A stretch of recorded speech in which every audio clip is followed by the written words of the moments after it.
Malayalam film ഇൻഡസ്ട്രിയിൽ ഒരുപാട് exceptional on screen pairs ഉണ്ട് അല്ലേ.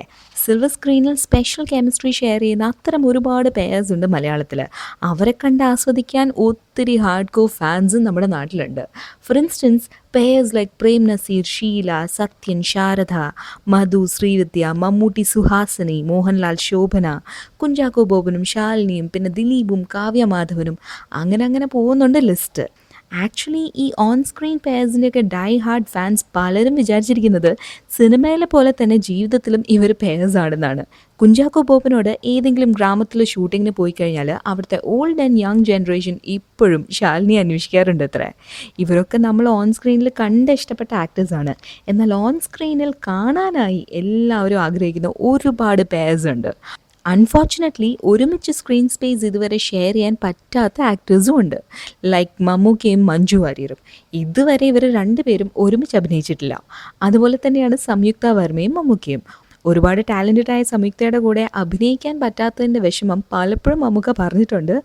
ഓഫേഴ്സ് ഒരുപാട് വന്നെങ്കിലും ടൈറ്റ് സ്കെഡ്യൂൾസ് ഒക്കെ കാരണം സംയുക്തയ്ക്ക് മമ്മൂക്കയുടെ കൂടെ അഭിനയിക്കാൻ പറ്റിയില്ല.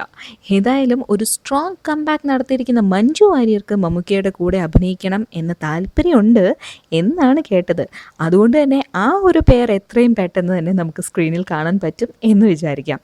അതുപോലെ തന്നെ ലാലേട്ടനും റിമ കല്ലിങ്കലും ഇതുവരെ ഒരുമിച്ച് അഭിനയിച്ചിട്ടില്ല. പിന്നെ പൃഥ്വിരാജും അമല പോളും നല്ലൊരു ഓൺ സ്ക്രീൻ പെയർ തന്നെയായിരിക്കും. അതുപോലെ തന്നെ മോഡേൺ ആൻഡ് എത്തനിക് കോമ്പിനേഷൻ്റെ പെർഫെക്റ്റ് എക്സാമ്പിളായ ആൻ അഗസ്റ്റിനും ദിലീപും ഓൺ സ്ക്രീനിൽ ഒരു ഐഡിയൽ പെയർ തന്നെയായിരിക്കും, നോ ഡൗട്ട്. ബാംഗ്ലൂർ ഡേയ്സിൽ അഭിനയിച്ചെങ്കിലും ഒരു പെയറായിട്ട് ഇതുവരെ പാർവതിയെയും നിവിൻ പോളിയെയും നമുക്ക് കാണാൻ പറ്റിയിട്ടില്ല. Seems like they will make A good on screen pair.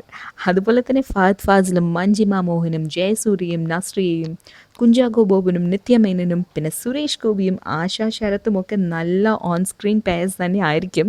Last but not the least, Dulquer സൽമാനും ദീപ്തി സതിയും എന്തായാലും ഒരു അടിപൊളി ഓൺ സ്ക്രീൻ പെയർ തന്നെ ആയിരിക്കും.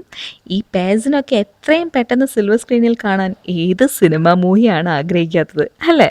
റെമ്യൂണറേഷൻ എത്ര വേണമെങ്കിലും വാങ്ങിച്ചോളൂ, കുഴപ്പമില്ല. അതൊക്കെ ഓരോരുത്തരുടെ ഇഷ്ടമാണ്. പക്ഷേ ആക്ടിങ് കുറച്ചും കൂടി ശ്രദ്ധിക്കണമെന്നാണ് എൻ്റെ ഒരു അഭിപ്രായം.